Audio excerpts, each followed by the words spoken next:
সকলে কেমন আছেন? আশা করি ভালো আছেন। বেঙ্গল সিভিলের পক্ষ থেকে আপনাদের জন্য রইল প্রীতি শুভেচ্ছা এবং উষ্ণ অভিনন্দন। আজকের ভিডিওটি খুবই গুরুত্বপূর্ণ।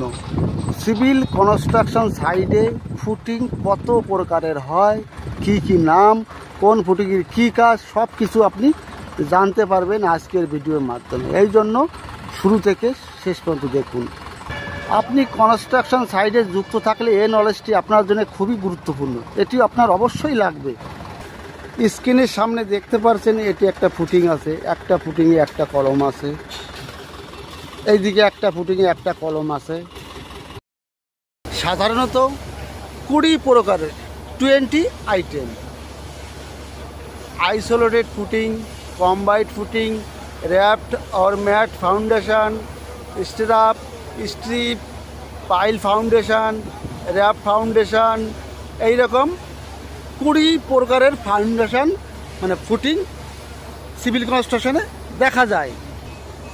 এখানে সামনে দেখতে পাচ্ছেন একটি কলমে একটি ফুটিং, একে বলা হয় আপনার আইসোলেটেড ফুটিং। একটি ফুটিংয়ে একটি কলম থাকলে সেটা হচ্ছে আইসোলেটেড ফুটিং। এইবার একটি ফুটিংয়ে যদি একের অধিক কলম থাকে তাকে আইসোলেটেড বলা যাবে না, সেটা হচ্ছে কম্বাইন্ড ফুটিং। এরপরে একটা ফুটিংয়ের ভিতরে যদি 50 থেকে 60টা কলম থাকে সেটা হয়ে যাচ্ছে আপনার র্যাপড, তাকে ফুটিং বলা যাবে না, র্যাপ ফুটিং বলতে হবে। ফুটিংয়ের ক্ষেত্রে, র্যাপটের ক্ষেত্রে কভার, কংক্রিট কভার কত দিতে হয়। সামনে যে ফুটিং দেখতে পাচ্ছেন এটি 50 mm সাইড কভার, বটমের কভার মানে নিচের কভার, রডের কভার দিতে হয়। এইবার ফুটিং যদি বড় হয় তাহলে কভারও বেশি হয়।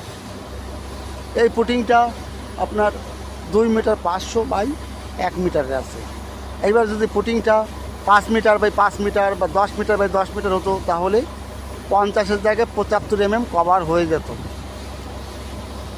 ফুটিংয়ের ক্ষেত্রে, র্যাপটের ক্ষেত্রে কোন রড আগে দিতে হয় এবং স্ল্যাবের ক্ষেত্রে কোন রড আগে দিতে হয়।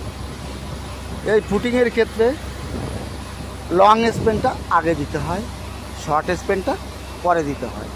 স্ল্যাবের ক্ষেত্রে কিন্তু শর্ট স্প্যান আগে দিতে হয়, লং স্প্যান পরে দিতে হয়। ক্লিয়ার? এছাড়াও পাওয়া যায় স্লোপ ফুটিং। এটি রেসিডেন্সিয়াল বিল্ডিংয়ে, ফ্ল্যাট বাড়িতে দেখা যায়, ছোটো ছোটো ফ্ল্যাট বাড়িতে এগুলো দেখা যায় স্লোপ ফুটিং। সেই ফুটিংয়ে আপনার সিঙ্গেল ম্যাট থাকে, এই ফুটিংয়ে কিন্তু ডবল ম্যাট, টপের রড বটমের রড দুটোই আছে। সেটাই আপনার বটমের রড শুধু থাকবে, টপের রড থাকবে না। আপনারা সকলে ভিডিও দেখেন ঠিকই, কিন্তু কমেন্ট করেন না, লাইক করেন, কমেন্ট করেন না। কমেন্ট করলে আমি জানতে পারবো কোন ধরনের ভিডিওর আপনার প্রয়োজন আছে।